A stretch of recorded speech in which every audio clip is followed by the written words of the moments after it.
Bom dia, boa tarde, boa noite. Estamos aqui no mais um episódio do Buenos Cast, o podcast da sua escola. Hoje estamos com a Miriam e com a Adriana Rovari, que são a professora, né, daqui da escola, e a coordenadora aqui, que é uma das melhores que você pode ter aqui na escola. Enfim, vamos começar. Sempre foi seu sonho trabalhar nesse ramo de engenharia e tal? Para aí, vai. Na verdade, eu trabalhei numa empresa que eu era assistente comercial e era uma empresa de engenharia, e eu fui lidando com isso, fui me apaixonando, fui gostando, fui entendendo que era isso que eu queria. Isso na minha adolescência, então foi aí que eu parti para essa área. Comigo foi um pouquinho parecido. Eu também comecei numa indústria, trabalhei numa fábrica, no setor da fábrica com planejamento, e entrei para fazer processos industriais. Só que não deu colo, fechou. O curso não tinha quantidade de inscritos e depois eu prestei uma bolsa para engenharia. Então eu terminei em engenharia de produção, mas através da empresa também, eu terminei pagando, mas foi ter começado na indústria. Então, qual que foi o maior desafio a ser enfrentado aqui como, ser mulher, né, em engenharia, que sempre tem machismo e tal? E conta como que foi a experiência de vocês, como que vocês se sentiram e tal, se vocês já presenciaram também. Então, pra mim foi bem complicado em relação desde o estudo, né? Porque eu não fui direto para engenharia, eu não tinha condições de fazer direto engenharia. Então, passei pela FATEC, e aí depois comecei a trabalhar como projetista e depois fui fazer engenharia. E aí me deparei nesse tempo todo com muito machismo, com muito preconceito. Foi bem difícil. E é o tempo todo provando que você é capaz, que você é inteligente, que você é dedicada. Então foi bem complicado, mas foi isso. Como eu disse, eu estava trabalhando na indústria, era encarregada de alguma coisa dentro da produção, e comecei com um curso de engenharia, uma faculdade em Guarulhos, muitas meninas, muitas mulheres, uma turma grande, né? Porque sempre começa com mais de 100. Tinha muitas mulheres. Tinha muitas mulheres. Começamos em muitas, terminamos sozinha. Terminei sozinha. Eu tinha 60 alunos, 3 mulheres, 57 Nossa! homens. Só eu formei. Eu também, a minha Das tinha mais de 100 Das alunos. mulheres. Nossa! A minha também foi. Quando nós começamos no primeiro semestre, deveríamos ser em torno de 20. Só eu me enganei. Só eu tô legal. Então, assim, e é uma luta, né? Eu acredito que para algumas mulheres que seja nem engenharia hoje, eu espero que seja bem diferenciado, mas é uma luta constante, né? Você tem que ser melhor, você tem que provar, ganhando menos, às vezes ocupando a mesma função, mas aí uma sigla, né? No teu registro já derruba o salário, e tem que provar que você é melhor e falando que não, que isso é assédio, que isso é abuso, entende? Então, assim, é uma luta constante. Foi, né? Uma luta constante. Hoje eu não estou mais em engenharia, na educação, mas, assim, a gente tem que se superar, né? Impor.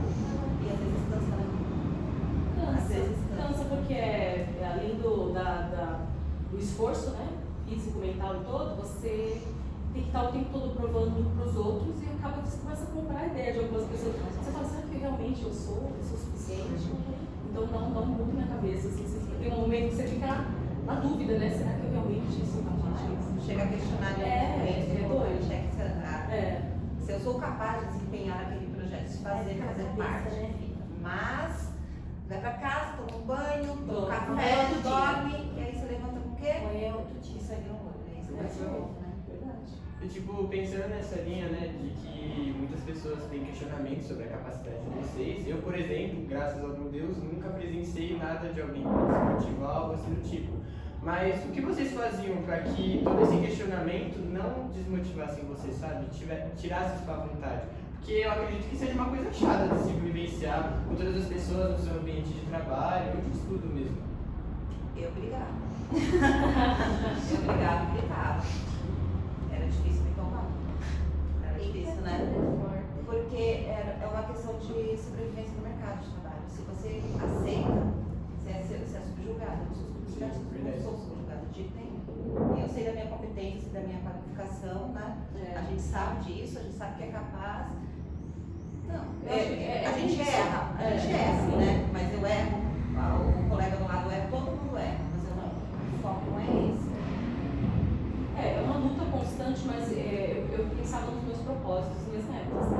E eu focava nisso. Eu falava, isso que eu quero ganhar mais, eu quero viajar no fim de semana, eu pensava nas minhas metas, na minha família.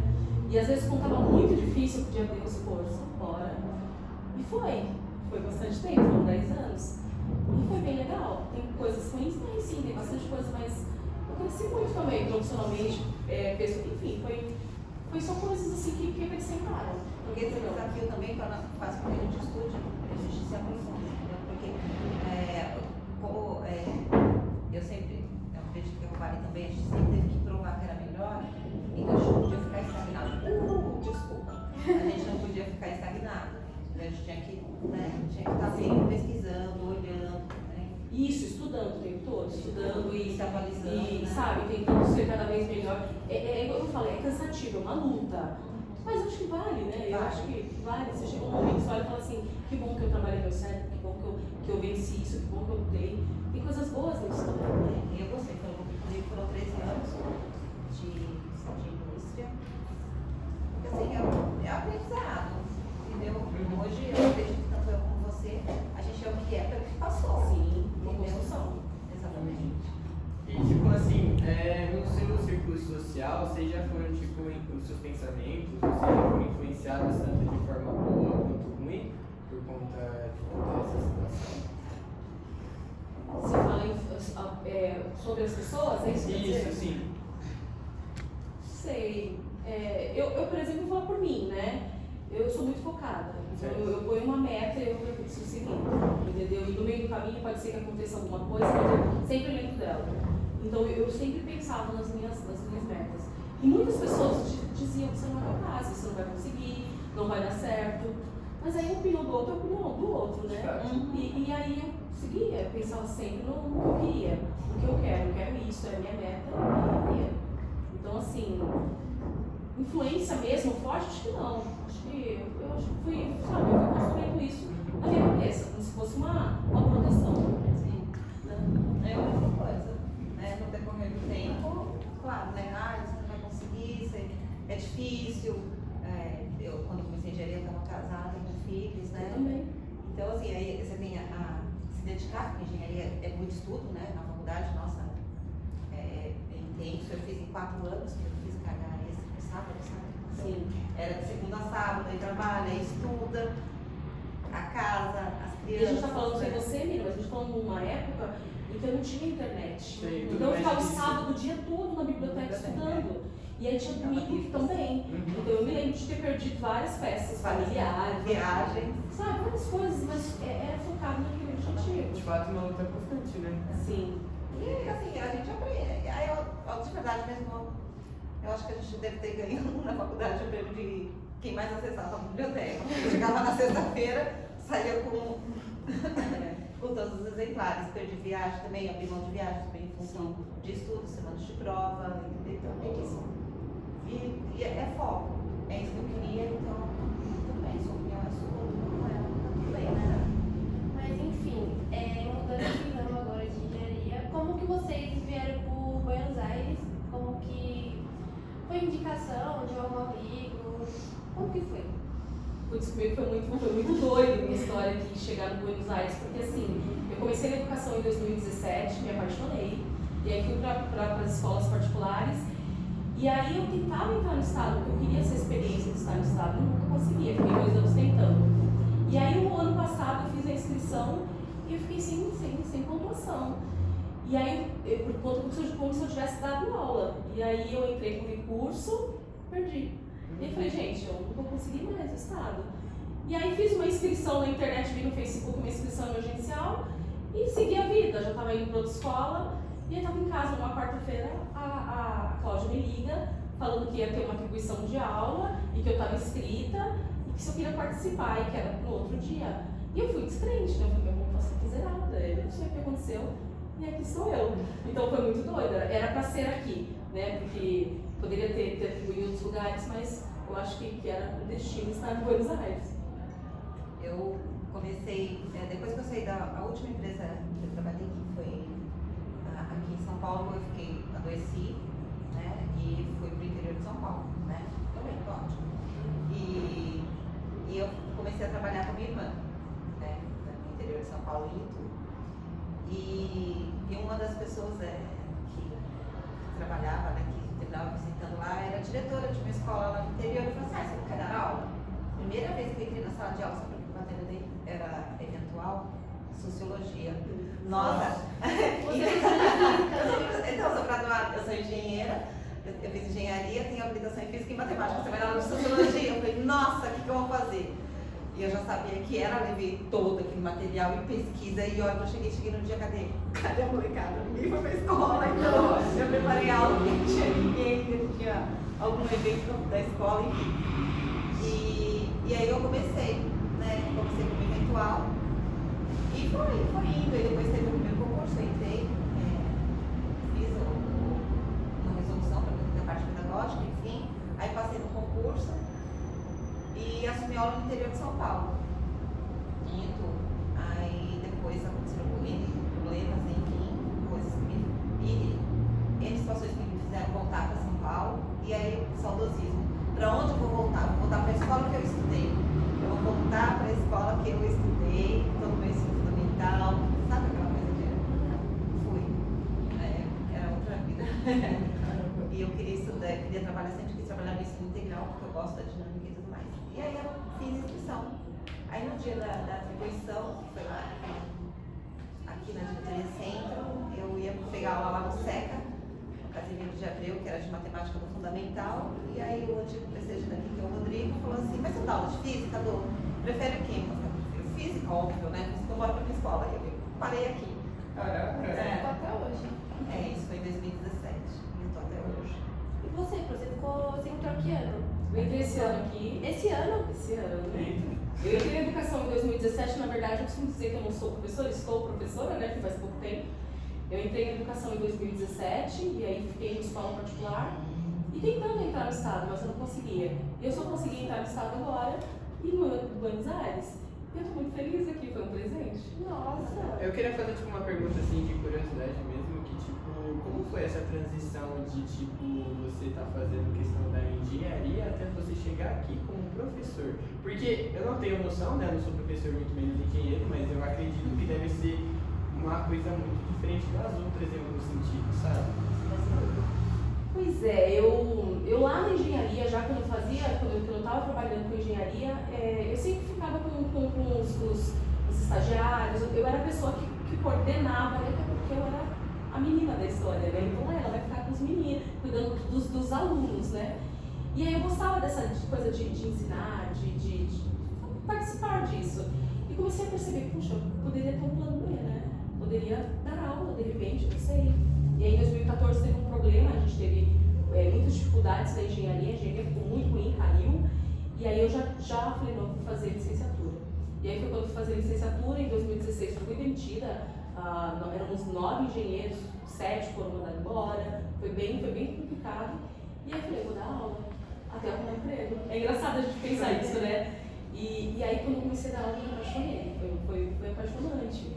E é legal essa coisa do ensinar, eu estava comentando com a Miriam, que a engenharia não te dá isso, porque o sucesso da engenharia é coletivo, é equipe. A equipe de engenharia fez o sucesso.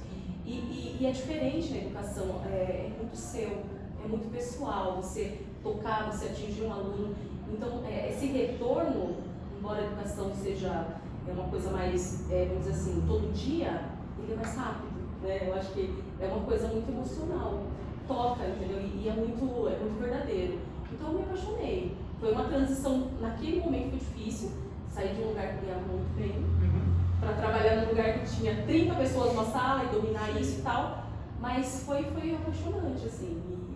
E eu gostei muito, e eu gosto muito de fazer o que eu faço. E eu falo, eu tenho sorte, né? Porque tudo que eu fiz eu gostei de fazer. Então realmente eu sou muito abençoada, né? Tem gente que acaba fazendo coisas que não gosta também. Eu trabalhei, o que me fez ir para a educação, assim, rever todos os meus conceitos. Eu trabalhei com reestruturação. Tem uma parte da engenharia, eu fiz engenharia de produção, que é a reestruturação. E o principal objetivo da reestruturação é o lucro, né? E essa última empresa que eu trabalhei, eu passei por um processo que me incomodou bastante, muito, né? E fez com que eu mudasse de ideia e todos sempre recalculasse a minha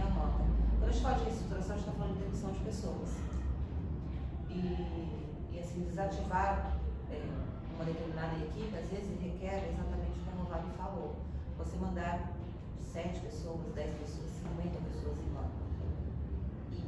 Então, assim, e eu lembro que eu apresentei um projeto que, na verdade, não era para dispensar aquela equipe, era para permanecer com a equipe e reduzir a margem de lucro, né?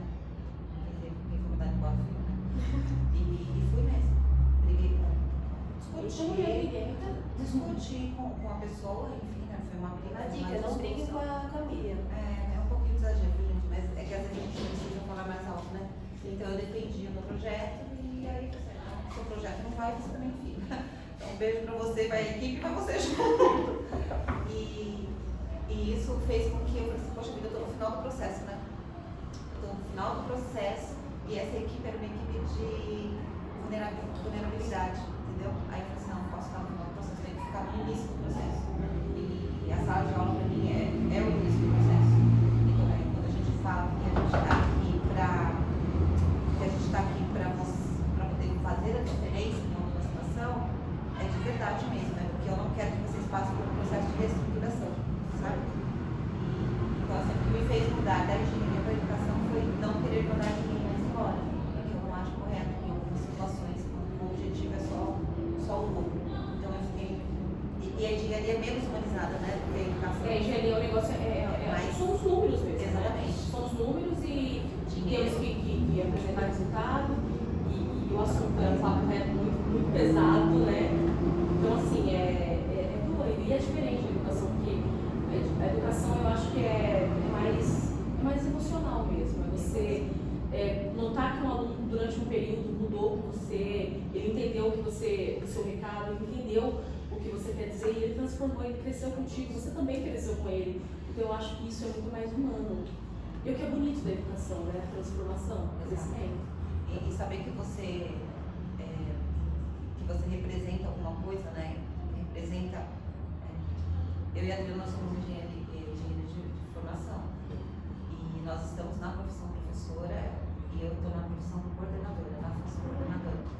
E saber que, de repente, algum de vocês, né, pode se espelhar não só na gente, mas em outros profissionais da educação. É porque tem o jeito de ensinar, tem o jeito de falar, prestou atenção nesse detalhe. É assim, é uma coisa muito distante da engenharia, entendeu? Tanto é que a gente, quando é contratado, fala assim, o objetivo é esse. Se não der certo, a equipe está desativada, tchau. Eu posso atender? Pode. Tá fechado, tá com chave. Gente, Eu peço, mas ok. tá bom, né? Aí ela ok. Olha o corte. Não dá, tchau, não dá. Era quem? Eu não sei. Bora. Aluno de terceira série, depois eles voltam. Não dá mesmo. Não é? Não dá, né? Com certeza. Eu acho muito legal isso que você disse, porque assim, com todo respeito às outras profissões, mas eu acredito que o que muda a vida de fato de muitas pessoas são os professores. Tipo, eu falo isso por bela vivência que eu tive aqui, sabe? Tipo, eu nunca imaginei que, tipo, eu ia ter professores que me auxiliam de diversas formas. Eu vejo alguns professores que não fazem só o papel deles. Eles fazem mais que isso, sabe? Para me incentivar na educação, ou até em outras questões também, seja pessoal, emocional, sabe? Então eu acho muito legal isso que vocês dizem, porque eu não tinha a menor noção dessa questão de engenharia, sabe? E achei uma coisa muito curiosa. Mas olha, é legal a gente falar sobre a educação, que é muito bonito, mas a engenharia também é muito bonito. Eu sou engenheira mecânica e eu não é que é ruim estar na engenharia. A engenharia é um projeto muito bonito, e eu me orgulho muito de ter passado por isso.